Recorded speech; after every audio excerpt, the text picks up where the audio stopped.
Nah, kalau itu kemudian kita sering memberi, justru bukan menjadi bagian persoalan.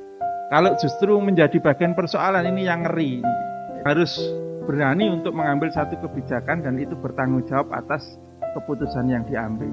Pada soal cara berpikir gitu. Nah, itu kemahalan, kemewahan yang harus dimiliki oleh anak-anak muda khususnya. Nama baik dari mana? Ya, dia selama hidup itu bermanfaat apa tidak, karena toh kita semuanya juga akan meninggal dunia itu.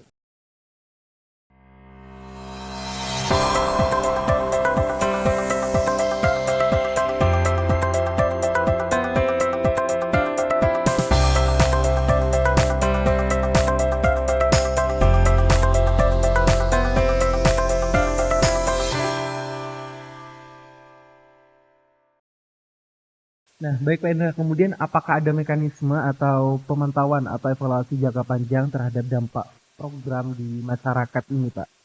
Ya, tentu bahwa dalam fungsi manajemen itu kan secara garis umum kan ada 4 itu. Ada planning, ada organizing, activating, dan controlling. Nah, fungsi kontrol, evaluasi itu juga diperlukan. Bahwa tidak mungkin sebuah program itu dinyatakan baik kalau tidak ada kontrol. Nah, sama dengan KKN, evaluasi pada pengabdian itu akan dilakukan evaluasi itu secara berjenjang.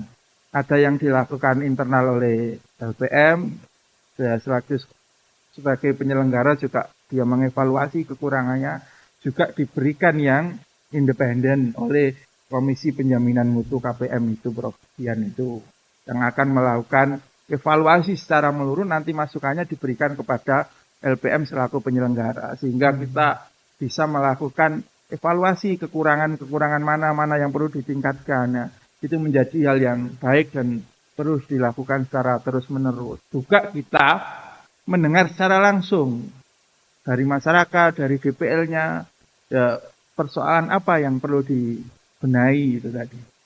Oke, baik. Nah, kemudian bagaimana Pak kampus itu mendorong mahasiswa untuk tidak hanya benar-benar turun ke lapangan, tapi juga hadir dengan gagasan aksi nyata. Oke, jadi makanya kelompoknya itu dibikin banyak, tidak dibikin seperti sekelas yang 40 berapa, kan tidak. Kita kan maksimal 15.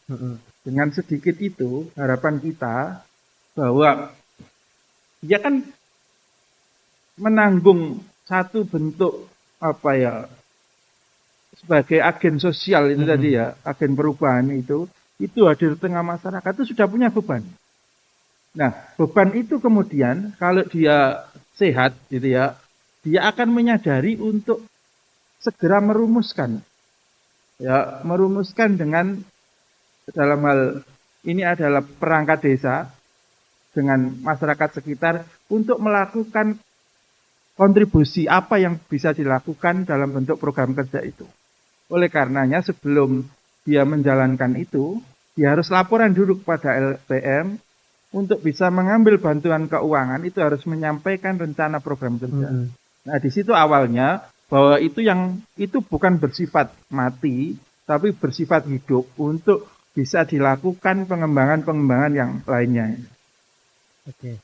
Nah, kemudian apakah ada langkah konkret Pak agar kampus itu tidak hanya hadir sesaat, tetapi menjadi mitra jangka panjang bagi masyarakat kayak gitu?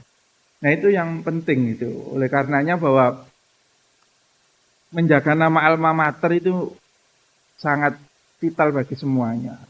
Begitu pula kita ini kan hidup di tengah-tengah masyarakat, mahasiswa juga, ya semuanya lah itu. Nah, maka di situ yang dilihat itu bukan seberapa banyak uang kita, seberapa cakep kita, tapi sejauh mana kemanfaatan kita itu. Nah, apabila kemudian kita mampu mewarnai, kita yang dianggap orang itu lebih pintar, tanda kutip ya, lebih mengerti karena punya fasilitas belajar, nah maka itu akan dirasakan oleh masyarakat. Nah, kalau itu kemudian kita sering memberi, justru bukan menjadi bagian persoalan. Kalau justru menjadi bagian persoalan, ini yang ngeri. Jangan sampai lah itu terjadi. Kalau bahwa ini bersifat solutif ya, untuk mampu di tengah-tengah hadir masyarakat, ya itu akan menandakan bahwa kehadiran kita itu memang sangat berguna sekali itu. Dan itu orang sudah akan melihat oh ini berasal dari kampus mana, oh ini mahasiswanya siapa, kan gitu. Atau oh ini dosen dari mana. Nah, itu kan enak itu bahwa orang yang dilihat itu adalah kemanfaatannya. Betul. Nah, saya tadi tertarik dengan adanya persiapan dari program KKN internasional, Pak ya. Karena kan ini kita juga di fase lagi penerimaan mahasiswa baru begitu. Mungkin bisa diceritakan secara singkat, Pak, maksudnya KKN internasional itu nanti seperti apa konsepnya dan kenapa kok ngambil internasional gitu kan, dalam artian pasti nanti ada orang di luar sana yang mengira kan di daerah sendiri ini belum merata kayak Ya. gitu. Bisa dijelaskan dulu, Pak. Jadi gini, kalau Uniro di Tuban besar itu no debat, kita nggak usah debat. Nah, kalau kita pakai ahli strateginya Sansu itu ya, seorang pakar militer, ya pakar strategi dari Cina itu, strategi terbaik itu apa ya? Menyerang. Menyerang ini bukan maknanya apa destruktif, bukan.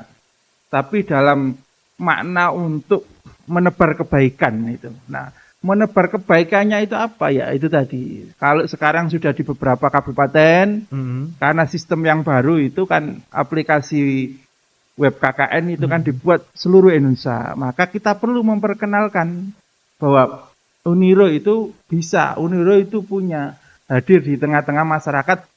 Kalau Tuban sudah menikmati sudah lama dan tetap itu kita rawat, juga kabupaten tetangga. Nah, kenapa itu harus kita kenalkan ke banyak tetangga? Ya, begitu pula sampai internasional, bahwa itu menandakan bahwa kita itu loh ada. Maka saudara mungkin bisa melihat perusahaan besar tetap sekarang dia tetap iklan. Padahal orang sudah tahu ngapain dia iklan, buang uang, ya tanda kutip buang uang. Bukan buang uang, tetapi itu untuk menjaga ingatan orang. Oh, bahwa masih ada eksistensi, dia masih bermanfaat, dia masih hidup, dia bisa menjalankan kegiatan-kegiatannya. Nah, disitulah kemudian kita mengambil bahwa dunia ini sudah, apa sih yang sekarang disekat oleh dunia tidak ada kan? Semua sudah saling tahu peristiwa terjadi di sana, ya kemudian di sini. Itu semua orang hari ini tahu. Sama dengan itu bahwa mengglobalisasi, ya internasionalisasi Uniro itu menjadi keniscayaan. Biar kita kalau tanpa kehadiran kita di luar negeri secara intens dan semakin banyak, ya orang tahu dari mana bahwa kita itu ada. Orang ada itu kan dari apa? Dari pergerakan kan. Tanpa pergerakan kan orang kan tidak punya kontribusi apapun. Nah di situ maknanya itu. Oke, baik. Nah, kira-kira itu memang nanti rencananya di negara mana, Pak, akan ditempatkan KKN? Nah, awal ini kita akan di Asia Tenggara dulu. Kemungkinan besar, kemungkinan ini masih dalam taraf komunikasi karena banyak hal yang harus dibereskan. Ya, ini kan secara berkala kita mengikuti beberapa kampus secara bersama-sama. Kemungkinannya itu ke Thailand. Ke Thailand. Kebetulan ke Thailand. Atau nanti kalau ada perubahan ya kita akan informasikan. Nanti juga mahasiswa kita akan lakukan screening, siapa yang punya kemauan yang sungguh-sungguh untuk bisa melakukan itu kita fasilitasi. Baik, berarti nanti akan swadikap gitu Pak ya? Ya. Nah, kemudian Pak, selama ini ada nggak Pak kendala atau cerita unik KKN dari mahasiswa kita sendiri di lapangan? Cerita uniknya itu gini, ya apa ya, cerita uniknya itu ya kisah-kisah roman picisan itulah. Oh, nah, baik. Atau semacam yang melegenda itu apa KKN Desa Penari itulah. Nah, anak-anak itu kan suka hal yang berbau begitu itulah. Tapi ya wajar saja itu karena apa ya, biar hiduplah suasananya tidak jenuh dengan rutinitas, dengan kegiatan. Nah, perlu kan kalau malam-malam diisi dengan ya untuk apa ya, berdialog dengan gaya lain dengan mahasiswa, dengan teman-temannya itu. Tapi cuman sekedar kasmaran di lapangan gitu Pak ya. Yeah. Pulang-pulang biasanya ada yang berjodoh gitu. Amin saja lah, jodoh itu kan apa ya, banyak jalan menuju jodoh dan banyak jalan juga untuk tidak menjadi jodoh kan itu. Iya. Lanjut Pak, pastinya di setiap tahunnya KKN ini kan punya sistem yang berbeda-beda ya Pak. Nah, untuk di tahun ini Apa yang terbaru sistemnya, Pak? Yang paling baru itu ya selama Uniro mungkin ya KKN berada dengan situasi yang berbeda-beda baik sebelum maupun atau ada COVID atau pasca COVID. Yang paling baru ya sistem KKN itu yang kita lakukan secara mandiri hari ini, bahwa mahasiswa itu untuk mengakses menentukan dirinya di mana dia mengambil tema apa topik KKN-nya dengan bersama DPL siapa, itu yang kita berikan kemandirian kepada mahasiswa. Karena sudah saatnya bahwa kita itu mempercayai bahwa mahasiswa itu harus berani untuk mengambil satu kebijakan dan itu bertanggung jawab atas keputusan yang diambil. Jadi bukan dulu kita tentukan di sana, kita tentukan dia di situ. Enggak lah, sudah mereka yang menentukan sendiri dan bertanggung jawab atas keputusannya itu. Ya berarti KKN di tahun 2025 ini mahasiswa melakukan atau menentukan sendiri Pak ya lokasinya ya Pak ya. Ya, Dan infonya katanya menggunakan KKN Pak ya. Mungkin bisa web KKN. Oh, web KKN. Web Bisa KKN. dijelaskan Pak. Ya, web Seperti apa itu? Oke, web KKN itu pengembangan dari dulu dikenal EKKN. Itu kan ada keterbatasan banyak hal. Maka perlu dilakukan ini sehingga semuanya itu digital, semuanya itu sudah tidak harus kehadiran fisik dalam melakukan semua kegiatan, semua orang juga bisa mengakses seluruh informasi yang ada di web KKN itu. Dan itu sinkron terhadap sistem di kita dengan sistem informasi akademik itu menyatu, maka di situ bahwa itu semakin jelas rekam seseorang yang ikut KKN, rekam orang yang ikut KKN tapi dia bekerja apa tidak bekerja, dia punya program baik apa tidak baik, itu semuanya dapat dilihat oleh masyarakat orang yang mengakses web KKN tersebut. Ya, berarti memang inovasinya ini sudah melangkah lebih jauh Pak. Walaupun kampus daerah tapi kita udah berasa nasional ini, sudah siap bersaing. Dan semoga nanti di tahun depan KKN internasionalnya bisa terlaksana Pak ya. Iya. Nah, terakhir Pak, sebelum kita tutup pada episode kali ini, mungkin ada pesan atau motivasi untuk Sobat Ronggo di luar sana yang ingin melaksanakan KKN tahun ini dan juga bagi generasi muda khususnya.